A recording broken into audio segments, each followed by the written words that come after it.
ससुराल का store room. रोशनी, मेरे कपड़े कहाँ हैं? इस घर में कभी भी कोई भी चीज सही जगह पर नहीं रह सकती। मुझे देर हो रही है, काम पर जाना है। रोशनी, वो सब छोड़ो, पहले मेरे कपड़े ढूंढो। प्रिया, मेरे मोजे कहाँ है? पूरा घर ढूंढ लिया लेकिन पता नहीं किस कोने में चले गए। घड़ी भी नहीं मिल रही है। ये है सुमन और सुधाकर का घर। यहाँ की हर सुबह ऐसी ही होती है। कोई कपड़ों के लिए चिल्लाता है, कोई अपने ज़रूरी सामान के लिए। इस घर में कोई भी चीज़ सही जगह पर नहीं रहती क्योंकि इनके घर में कोई स्टोर रूम नहीं था। स्टोर रूम ना होने के कारण पूरा घर पुराने और निरुपयोगी वस्तुओं से भर गया था। अब तो आवश्यक वस्तुएं रखने के लिए भी इनके घर में जगह नहीं बची थी। जब देखो तब हर कोई यहाँ का सामान उठाकर वहाँ रख देता और वहाँ का सामान उठाकर यहाँ। अरे आपके कपड़े वहीं रखे सोफे पर, ज़रा ध्यान से ढूंढोगे तो मिल जाएंगे। रोशनी, सोफे पर कपड़े कौन रखता है? देखो डुगू गंदे पैर लेकर सोफे पर कैसे कूद रहा है। मेरे सारे कपड़े खराब कर दिए इसने। अंदर अलमारी में रख देती, नहीं तो बेड पर यहाँ रखने की क्या जरूरत थी? आपको क्या लगता है हमारा घर एक बड़ा सा महल है जिसमें ढेर सारी जगह है, बड़े बड़े कमरे हैं, अलमारियां हैं? अगर आपको ऐसा लगता है तो सपने से बाहर आ जाइए जनाब। देखिए जरा, 3 कमरे का घर है हमारा, वो भी एक बेडरूम तोड़कर हमने 2 बेडरूम बनवाए। हमारी अलमारी भी कितनी छोटी है, बड़ी मुश्किल से मेरे और डुगू के कपड़े बैठते हैं उसमें। आपके कपड़े रखने के लिए जगह ही नहीं है। अरे अभी तक मुझे अपने मोजे नहीं मिले। प्रिया, क्या कर रही हो तुम? क्या है, खुद अपना सामान ठिकाने पर नहीं रखते हो और बाद में प्रिया प्रिया चिल्लाते रहते हो। अरे इस घर में अपना सामान मैं कहीं भी रखूं, कभी नहीं मिलता। बेवजह की भीड़ बढ़ा कर रखी है घर में। जिधर देखो उधर निरुपयोगी वस्तुएं। उपयोग के सामान के लिए भी हमारे घर में अब जगह नहीं है। कितनी बार कहा पापा से कोई बड़ा घर खरीद लेते हैं, लेकिन उनकी जान इस पुराने मकान में ही अटकी है। माँ भी पता नहीं ये पुराना सामान बेच क्यों नहीं देती। ये देखो, तुम्हारे मोजे और घड़ी वहां टीवी के पास पड़े थे, लेकिन भगवान ने आंखों की जगह तुम्हें तो बटन दिया है ना। खुद का काम होता नहीं, तुमसे हर काम के लिए प्रिया प्रिया चाहिए। अच्छा है तुम्हारा, तुम चले जाते हो काम पर और इस घर में दम घुटता है दिन भर मेरा। अरे बहू, ये डुगू के खिलौने की गाड़ियां यहाँ पूजा घर के पास क्यों रखी है? हे भगवान, अभी इनको जैसे तैसे घर से निकाला नहीं कि अब मेरी सासू माँ शुरू हो गई। माँ जी, मैंने नहीं रखी, डुगू ने रखी होगी। अरे भाभी, डुगू ने नहीं, मैंने रखे हैं उसके खिलौने पूजा घर में। क्यों भाई, अब भगवान के साथ साथ डुगू की गाड़ियों को भी पूजना है क्या पूजा घर में? माँ जी, आप कहे तो मैं गाड़ियां वहां से हटा देती हूँ, लेकिन आप मुझे बताओ और जगह है क्या कहीं जहां हम डुगू के खिलौने रख सकते हैं? घर छोटा है, बेडरूम छोटी है, ऊपर से हमारे घर में एक कमरा पूरा भर जाएगा। इतनी निरुपयोगी वस्तुएं हैं, ना आप वो चीजें हटाती हो ना ही बेचती हो। अब जरा देखिए कैसा है हमारा किचन। किचन कम, पुराने बर्तनों का दुकान ज्यादा दिखता है। वही हाल हॉल का है, जिधर देखो उधर कपड़े, पुरानी चीजें। हमारा हॉल नहीं, कबाड़ से भरा हुआ दुकान दिखता है। और नहीं तो क्या, अब वो रेडियो पिछले 2 सालों से बंद पड़ा है, लेकिन ना हम वो हटाते हैं ना बेचते हैं। हटाने जाऊं तो भी हटाएंगे कहाँ? हमारा घर इतना छोटा है, जगह ही नहीं है। जिसके हाथ में जो सामान आए वो सामान कोई भी हॉल में रख देता है, नहीं तो किचन में। अब जब घर फैल जाता है तो डांट तो हमें ही सुननी पड़ती है। एक सीधा सा सवाल पूछा था, ये गाड़ियां पूजा घर में क्यों रखी है? तुम दोनों तो शुरू ही हो गई। आजकल तुम दोनों की कुछ ज्यादा ही जबान चलने लगी है। तुम क्या जानो पैसों का और चीजों का मोल? हमारे घर में जो कुछ भी है वो मैंने और मेरे पति ने बड़ी मेहनत से कमाया है। ऐसे कैसे हम कुछ भी कबाड़ में बेच दे? अगर आप नहीं चाहती ये सामान बेचना तो मत बेचो, लेकिन कम से कम ये सामान रखने के लिए और कोई जगह तो बनवाओ। हमारे घर में कितनी चीजें तो जमीन पर पड़ी रहती है। कितना भी घर साफ सुथरा रखने की कोशिश कर लो, कोई भी आकर इधर का सामान उधर कर देता है और पूरा घर फैला देता है। देखो, हमसे जितना हुआ उतना हमने कर लिया। अब आगे जो कुछ भी करना है, करवाना है, तुम अपने पति से कहो। लेकिन एक बात याद रखना, मेरी खरीदी हुई कोई भी चीज मेरी अनुमति के सिवा अगर किसी ने बेचने की कोशिश की तो देख लेना, मुझसे बुरा कोई नहीं होगा। तुम्हारा कितना सामान है जो बेवजह का है, वो तुम्हें निरुपयोगी नहीं लगता? वहां हॉल के कोने में देखो, तुम्हारी पुरानी साड़ियों की वजह से पूरा बक्सा भरा हुआ है। वो साड़ियां क्यों नहीं बेचती तू? बेवजह के कितने तुम्हारे सैंडल पड़े हुए हैं, इन सब की तुम्हें कभी दिक्कत नहीं होती। बस हमारा सामान तुम्हें परेशानी लगता है। जब देखो तब वही हटाने के बारे में सोचती रहती हो। अरे हमारे हाथ पैर चलते हैं इसीलिए ठीक है, लेकिन तुम्हारा बस चले तो तुम तो हम बूढ़ों को भी कबाड़ वाले को बेच दोगे। लाख खरी खोटी सुनाकर सुमन अपनी बहुओं का मुंह तो बंद कर देती है। उनकी एक बात तक नहीं सुनती, उल्टा उन्हें कितना कुछ सुना देती है। एक दिन प्रिया की माहिमा प्रिया के ससुराल आती है। प्रिया, ये तुम्हारा घर है या कोई स्टोर रूम? कितना फैला हुआ है, जिधर देखो उधर बस बेकार की चीज़ें, कपड़े और पुराना सामान दिख रहा है। 4 मेहमान तुम्हारे घर आ जाए तो उन्हें बैठने के लिए भी जगह नहीं है। न जाने तुम लोग कैसे रहते हो इस कबाड़ खाने में। अब मैं क्या ही करूँ माँ, मेरी सास को कितना भी समझा लो, वो हमारे घर की बेकार की चीज़ें बेचती नहीं। उन्हें हर एक चीज़ संभाल के रखनी होती है। कहती है अब काम की नहीं है, लेकिन इसका कब काम पड़ जाए हमें क्या पता। ऐसा करते करते हर एक पुरानी चीज़ इन्होंने संभाल कर रखी है। इससे भी मुझे कुछ दिक्कत नहीं है, लेकिन आप देख रही हो ना हमारे घर का क्या हाल हो गया है। इसीलिए मैंने इन लोगों से कहा कि आपको ये चीज़ संभाल कर रखनी है तो रखो, लेकिन कम से कम ये चीज़ें हॉल से हटा दो, कहीं और रखो।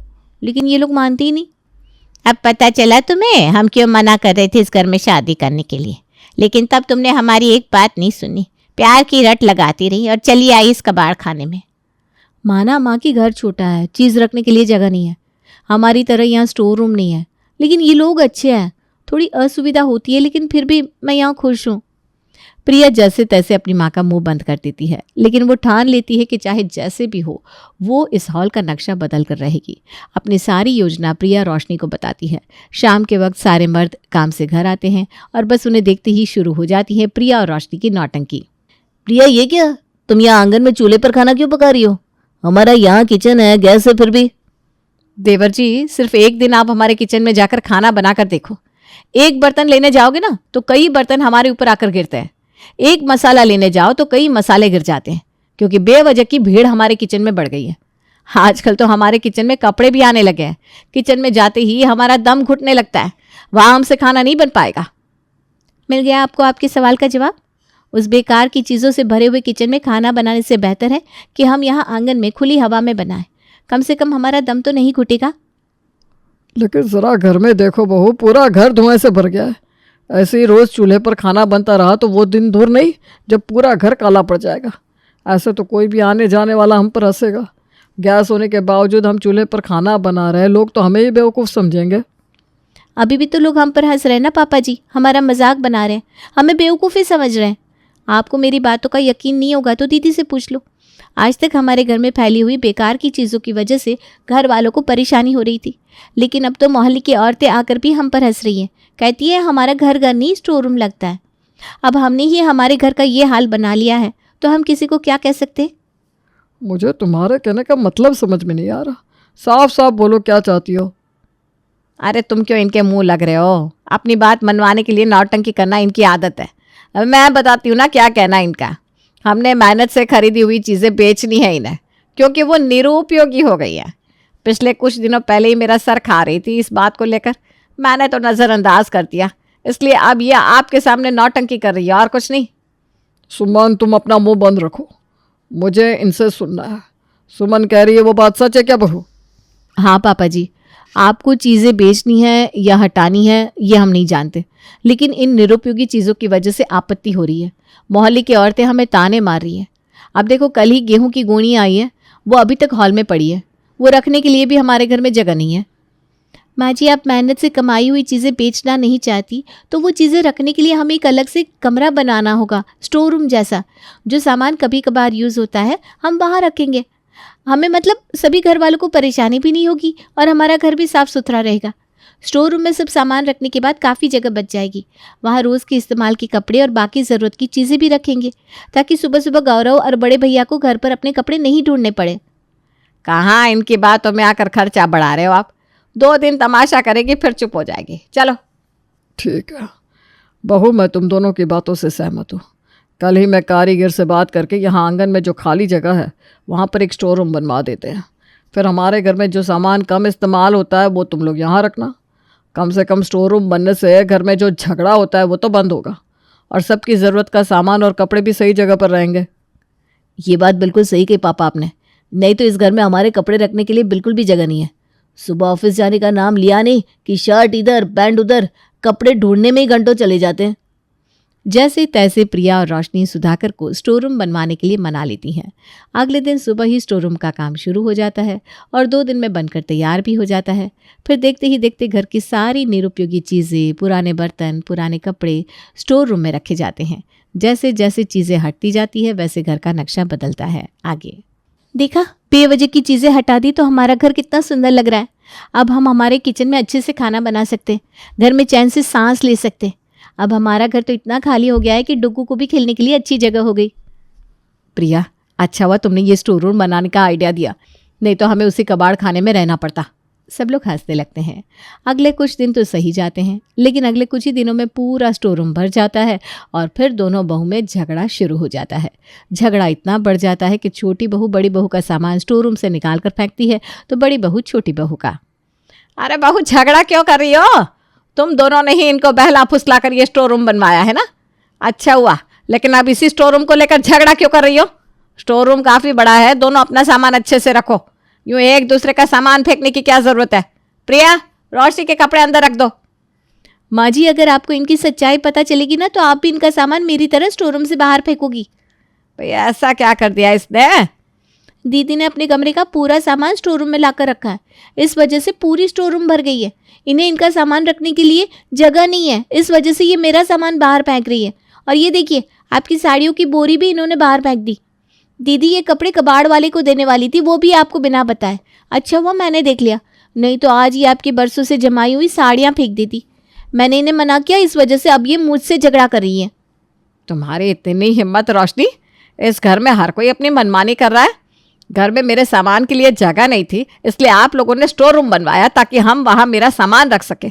लेकिन अब स्टोर रूम में भी आपको मेरे सामान से दिक्कत हो रही है, जो मुझे पूछे बिना मेरे कपड़े कबाड़ वाले को दिए जा रहे हैं। मेरी ही गलती है कि मैंने तुम दोनों को कुछ ज़्यादा ही छूट दे रखी है। अब दिखाती हूँ मैं तुम दोनों को कि सास क्या होती है। सुमन स्टोर रूम को ताला लगा देती है, चाबी अपने पास रख कर वहाँ से चली जाती है। न तेरा न मेरा, देखा हमारे झगड़े का नतीजा? माँ जी के पुराने कपड़े हम बेच देते तो स्टोर रूम में अच्छी खासी जगह हो जाती। थोड़े हिस्से में तुम अपने कपड़े रखती, थोड़े हिस्से में मैं अपने कपड़े रखती, लेकिन नहीं, तुमसे कोई बात शांति से होती नहीं। अब लगा लिया ना माँ जी ने स्टोर रूम को ताला, अब कैसे रखोगी अपना सामान स्टोर रूम में? झगड़े की शुरुआत आपने की थी, पहले आपने मेरे कपड़े बाहर फेंके थे, ये सब आपकी वजह से हुआ है। प्रिया, मैं तुम्हारे कपड़े फेंक नहीं रही थी, बस मेरे कपड़े रखने के लिए जगह बना रही थी। अच्छा जी, मेरे कपड़े हटाकर गिराकर? हाँ, ये देखिए, आपके हाथ से मेरा मेकअप का सामान गिर गया, इनकी महंगी घड़ी भी गिर गई और टूट गई। अरे पर मैंने ये सब कुछ जानबूझकर नहीं किया। लेकिन अब आगे क्या करे? प्रिया प्लीज़ कुछ सोचो, माँ जी से चाबी कैसे ले? अब से मैं आपकी कोई मदद नहीं करूंगी, आपको जो करना है आप करो और मुझे जो करना है वो मैं करूंगी। प्रिया, मुझे कुछ बताकर तो जाओ, आखिर क्या करने वाली हो तुम?